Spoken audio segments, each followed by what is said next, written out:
Well, hey my fellow video gamers and Let's Players, I'm JuddlePlays, and welcome back to another episode of Let's Play Sly 3 Honor Among Thieves after 3 weeks.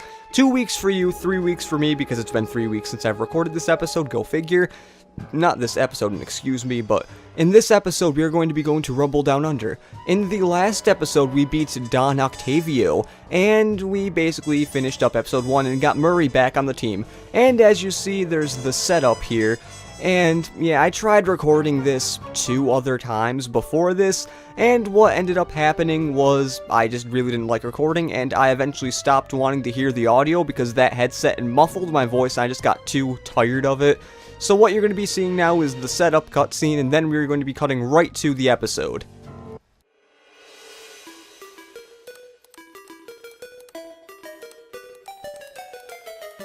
At first, it seemed just like old times. The gang was back in action. But little by little, we learned that Murray's heart just wasn't in it. Without the Guru's permission to give up on his Dreamtime training, he'd never really feel comfortable returning to the gang. We knew we needed to help him out.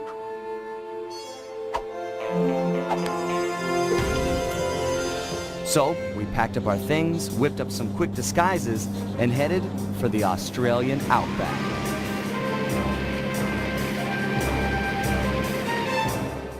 Along the way, Murray told us story after story about his teacher's amazing abilities. Apparently, this guru of his was capable of fantastic feats. He used the Dreamtime to blend perfectly into his surroundings, and even gain mental control over the weak-minded.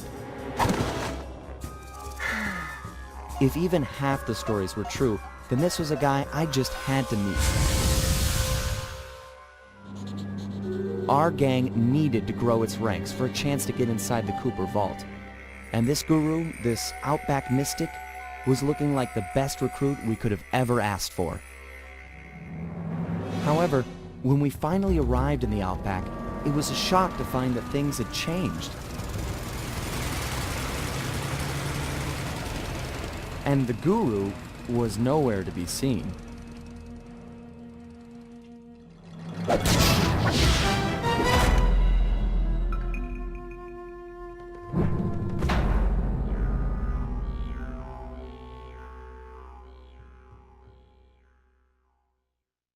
Now, the only thing you really actually missed is showing Sly, Bentley, and Murray going into the safe house and saying Yundunum or whatever it is, Australia. And that's really all you missed. But now we are in Australia, in the Outback, in episode 2. And I believe it'd say like day 1. Actually, no, it wouldn't say day 1 in operation right then. So, yeah. Now let's hope this is actually the good take, because now I do not have my headphones on with the mic. Well, not the mic, with the being able to... Well, I can't hear the audio anymore because, like, as much as I like hearing the audio, it drives me insane that muffles my voice and that I can't hear my voice correctly. It just makes commentating a lot harder for me. So now we are going to be going into this mission right here. Search for the Guru. Let's go. My master spends most of his time up there in that cave, overlooking the valley and contemplating the depths of deepness. I really appreciate you breaking the news to him that I want to break off my training. No problem, pal. I'm looking forward to meeting him. Anybody you call master must be a heck of a guy. Oh, he's awesome! He'll get inside your head and freak you out 6 ways from Sunday. Awesome.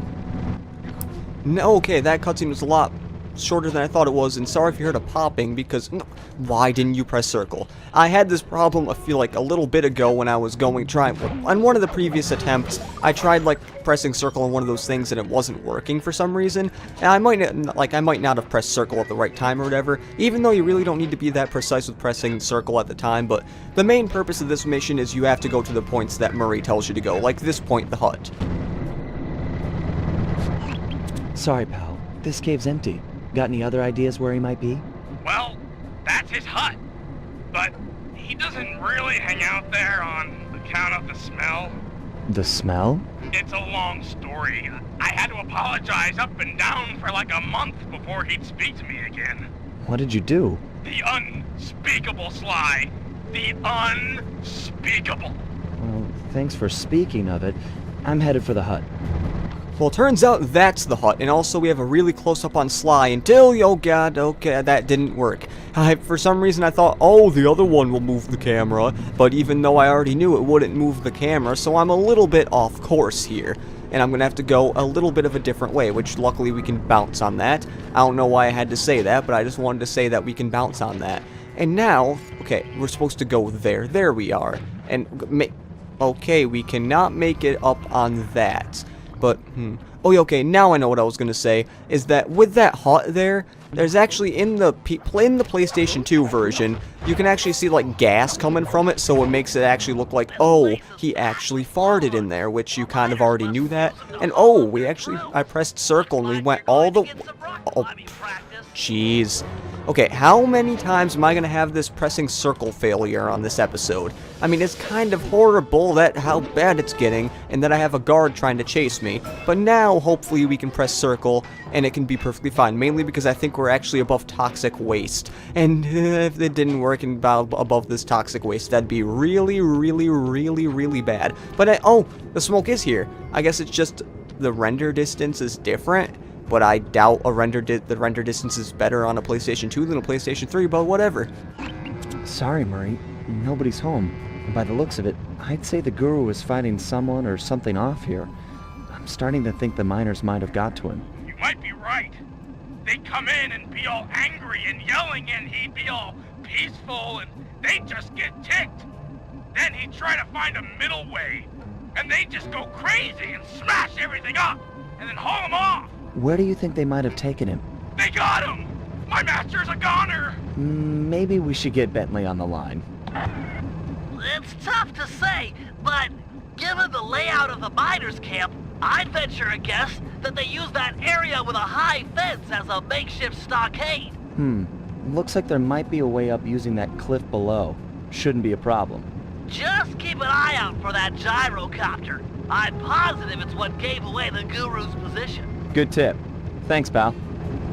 For some reason, when I think of the word makeshift, I think of makeshift elevator. The only reason I'm saying that is because, one, I can't hear the cutscene, and two, that's the only thing I can think of when I heard that. I saw makeshift, and I'm like, oh, I gotta make a comment about makeshift or whatever.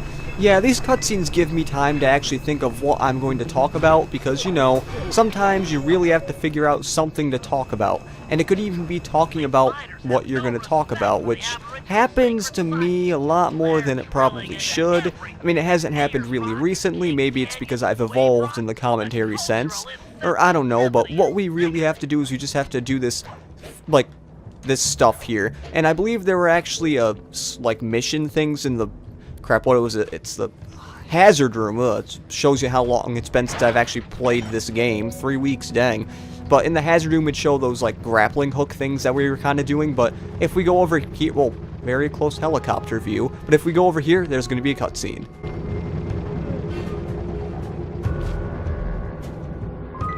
You must be the guru. I'm a good friend of Murray's. He's come asking to be released from his training. Sure, I'll just bust you out of here and we'll go talk to him. You seriously won't leave without your gear? Yeah, I can see that the miners have really done a number on your land here. As for your walking staff and moonstone, me and my gang have a real talent for stealing back things that were wrongfully taken.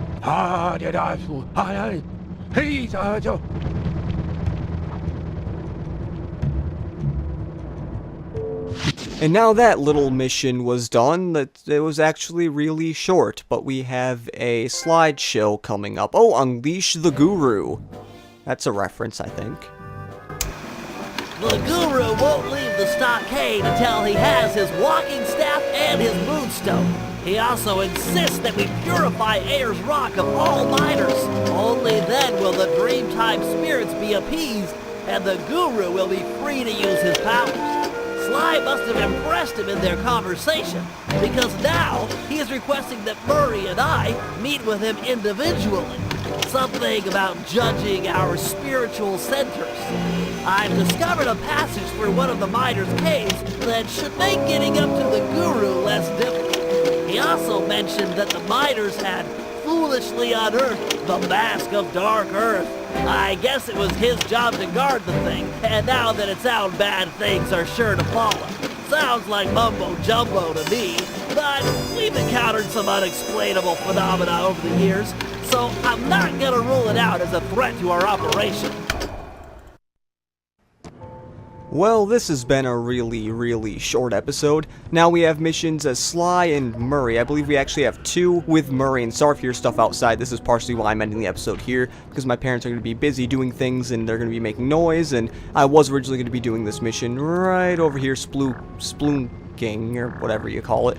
And there's also dark caves right there. So yeah, it's been a short episode, but I believe the last 2 episodes have been quite long, so you know, we need a little bit of a shorter episode every here and now, or again, and stuff like that. So yep, that's about it for this episode. Let's play Sly 3 Honor Among Thieves. In the next episode, we're going to be starting out by doing this mission right over here, spelunking. So this has been Juttle Plays, saying see you later, and goodbye.